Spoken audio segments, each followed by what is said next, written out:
আসসালামু আলাইকুম।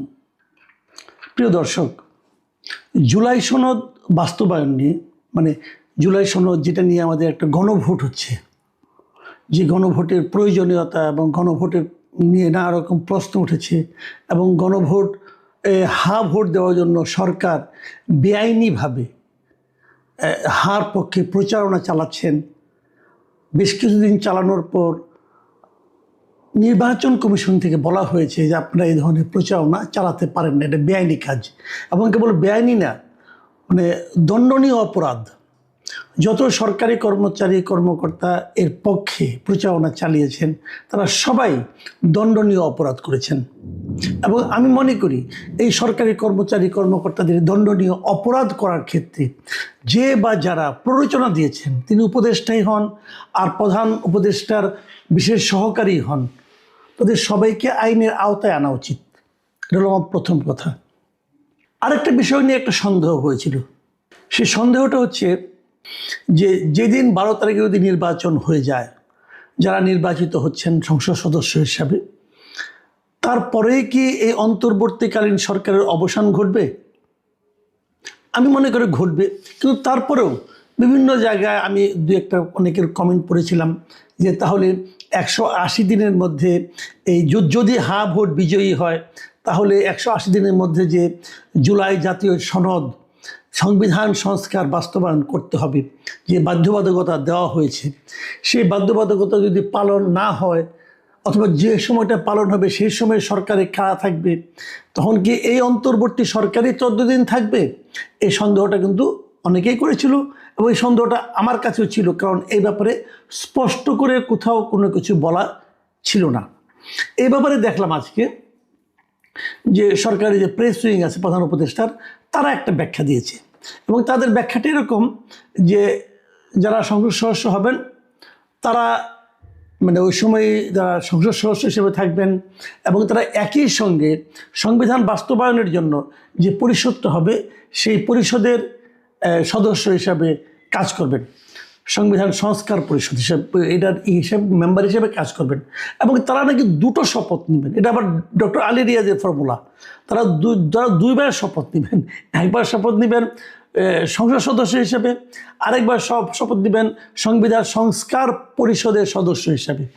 এবং এই সংস্কার পরিষদের সদস্য হিসাবে শপথ নেওয়ার পর তারপর তারা সংবিধান সংস্কারের জন্য জুলাই সনদে যে সব প্রস্তাবগুলি এসেছে সেই প্রস্তাবগুলি বাস্তবায়ন করবেন। আচ্ছা, এই যে বাস্তবায়ন করবেন, এই বাস্তবায়ন করতে যে তারা কি এখন কোনো চেঞ্জ করতে পারবেন? এই সম্পর্কে কোনো বক্তব্য নাই, সম্ভবত করতে পারবেন না। তারা যা আছে ওইটাকেই পাশ করতে হবে এবং সেটা 180 দিনের মধ্যে পাশ করতে হবে। যদি ওইটাই হুবহু পাশ করতে হয় তাহলে 180 দিন লাগবে কেন? এই 180 দিন কেন লাগবে তার কোনো ব্যাখ্যা নেই। প্রথমবার উনি বলেছিলেন যদি 180 দিনের মধ্যে পাস না করে এই সংবিধান সংস্কার পরিষদ, তাহলে এটা অটো পাস হয়ে যাবে। পরে বছর নানা রকম চাপে পড়ে সেই সিদ্ধান্ত থেকে তারা সরে এসেছেন। তবে না, সব মিলে আমাকে যেটা মনে হয় এটা একটা জগা খিচুড়ি অবস্থা। জগা খিচুড়ি এই কারণে যে সংবিধান সংস্কার পরিষদ করতে হবে কেন? সংবিধান তো সংস্কার করবে। তো সংবিধান সংস্কার করার জন্য আমাদের সংবিধানেই নিয়মকানুন বলে দেওয়া আছে।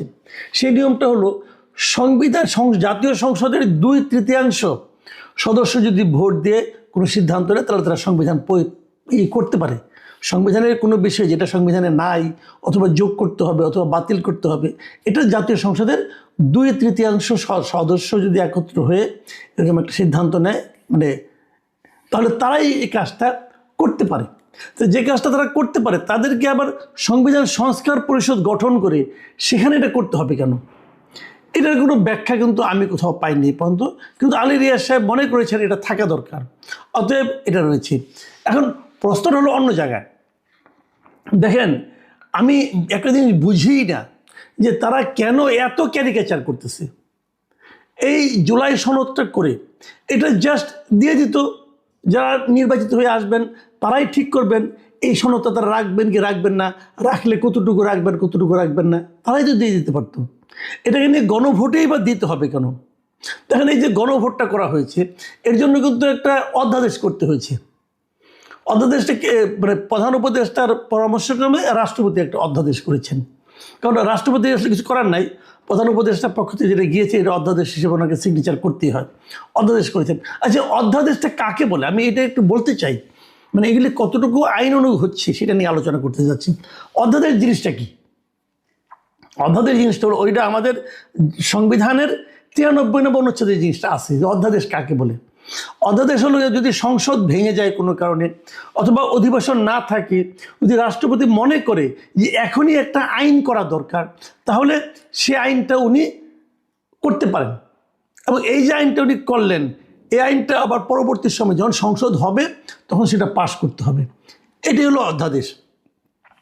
কিন্তু এই যে উনি আইনটা করবেন, সেখানে 93(1) কতে কি বলা হয়েছে সেটা আপনারা শুনেন। সেখানে বলা হয়েছে যে শর্ত হলো গিয়া এমন কোনো বিধান করা যাবে না, এমন কোনো বিধান করা যাবে না যা এই সংবিধানের অধীন সংসদের আইন দ্বারা আইনসঙ্গতভাবে করা যায় না। মানে এই সংসদ যেটা আইন দ্বারা আইনসঙ্গতভাবে করতে না পারবে সেটা রাষ্ট্রপতি অধ্যাদেশ হিসাবে জারি করতে পারবে না। এখন প্রশ্ন হলো, সংবিধানের মধ্যে আপনার জাতীয় সংসদ সদস্যদের যে ক্ষমতা দেওয়া হয়েছে সেই ক্ষমতা অনুযায়ী জাতীয় সংসদ সদস্যরা আইন হিসাবে গণভোটকে কি অন্তর্ভুক্ত করতে পারবে? পারবে না। গণভোটকে অন্তর্ভুক্ত করতে হলে আপনাকে সংবিধান সংশোধন করতে হবে, সেটা তো অন্য হিসাব। কিন্তু এটা তো তারা সংবিধানের আইন হিসেবে প্রণয়ন করতে হবে। আইন হিসাবে কোনো কিছু প্রণয়ন করতে হলে সিম্পল মেজরিটি হলেই চলে। তো সিম্পল মেজরিটি দিয়ে কি আপনি গণভোটের নিয়মটাকে চালু করতে পারবেন?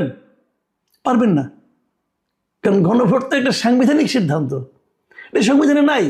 কাজে গণভোট করতে হবে, এই আদেশ জারির এখতিয়ারই রাষ্ট্রপতির নাই।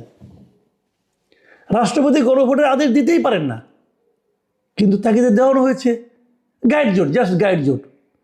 এখানে গাইড জোট ছাড়া আমি আর কিছু দেখি না। এবং পৃথিবীর কোথাও এভাবে গণভোট হয় না। গণভোট যেটা হয়, যে সিদ্ধান্তের উপর হয়, এটা আগে সংসদে পাস হয়, তারপরে সেটা নিয়ে তারা জনগণের কাছে যায়। কিন্তু এরা আগে জনগণের কাছে যাচ্ছে, যে একটা তাদের কাছে উদ্ভট প্রশ্ন রাখতেছে, 4টা প্রশ্নের একটা প্যাকেজ রাখতেছে, সেই প্যাকেজে হ্যাঁ না বলতে হবে। এবং সেটা হ্যাঁ বলানোর জন্য বেআইনিভাবে দণ্ডনীয় প্রক্রিয়ায় তারা সরকারি কর্মকর্তাদের এনগেজ করেছে। এনগেজ করে ওখান থেকে হ্যাঁ হবে, যদি হ্যাঁ হয় তাহলে আবার একটা সংবিধান সংস্কার পরিষদ করবে, সেই পরিষদ আবার নতুন করে শপথ নিবে, নিয়ে এরকম কাজ করবে। মানে একটা পাগলামির একটা সীমা থাকা দরকার আছে। সেই সীমাহীন পাগলামি মিস্টার আলী রিয়াজ এবং তার গং এই সরকারের উপরে চাপিয়ে দিচ্ছে, নতুন সরকারের উপরে, আপকামিং সরকারের উপরে চাপিয়ে দিচ্ছে। মানবে তারা?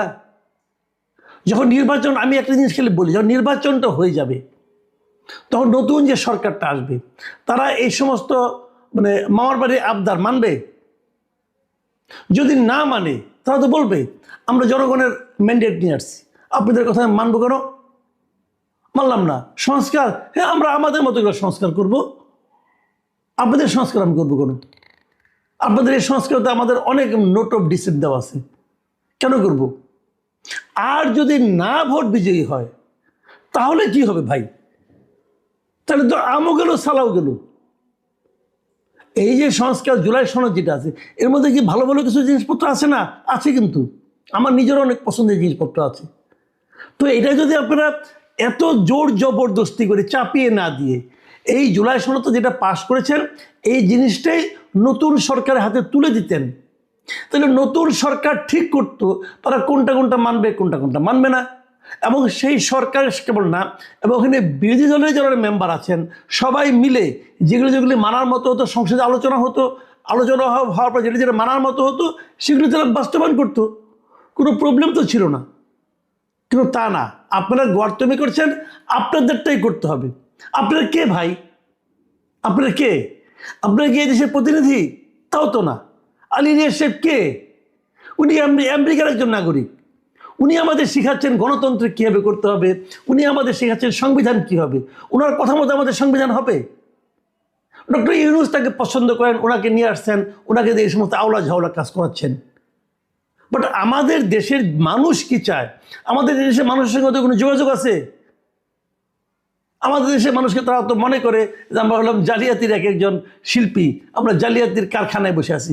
ওনারা তো এগুলো বলেন, ওপেন বলেন। মানে এদেশের মানুষকে আপনারা আর কত অপমান করবেন, এদেশের মানুষকে আপনারা আর কত মূর্খ মনে করবেন, এবং এদেশের মানুষ যাদেরকে নির্বাচিত করে পাঠায় ভোট দিয়ে, তাদেরকে আপনারা আর কত অবমূল্যায়ন করবেন। যাদেরকে জনপ্রতিনিধি হিসেবে মানুষ ভোট দিয়ে পাঠাবে, তাদের প্রজ্ঞা, তাদের চিন্তা ভাবনা, এগুলিকে আপনারা মানে কোনো গুরুত্বই দিচ্ছেন না। তারা কি এরকম জিনিস ভাবতে পারবে না, করতে পারবে না? এটা হয় না, এটা হয় না। এভাবে আপনারা যে কাজটা করতে চাচ্ছেন সেটা আসলে এক ধরনের স্বৈরাচারী মনোভাব বলে আমার কাছে মনে হয়। এবং আমি নিশ্চিত, আমি আপনাদেরকে প্রিয় দর্শক আপনারা মাথায় রাখবেন, খুব বেশি দিন তো নাই, আর মাত্র 13 দিন আছে নির্বাচনের। আপনারা দেখেন নির্বাচনের পরে কি হয়। নির্বাচনের আগের দিনই আমার ধারণা আলী রিয়াজ সাহেব দেশ ত্যাগ করবেন, আমার ধারণা। আমি জানি না উনি কী করবেন। উনি ওনার যারা সহকারী টহকারী আছেন, মনির হায়দার, এরা যারা আছেন, আপনি নিশ্চিত থাকেন এই মাঝারি মানে বুদ্ধিজীবীগুলো আগেই দেশ ত্যাগ করবেন। এবং তারপরে কি হয়, যেগুলো আমি বললাম আপনারা মিলাই নিন। ভাই, এই দেশে আমরা বাস করি, এই দেশের মানুষের পালসটা আমরা বুঝি, আপনারা বুঝবেন না। আর মানুষকে এত অবমূল্যায়ন করলে সেই মানুষ আপনাদের মাথায় নিয়ে নাচবে, এটাও মনে করেন না। প্রিয় দর্শক, এখন এ পর্যন্তই। আল্লাহ হাফেজ।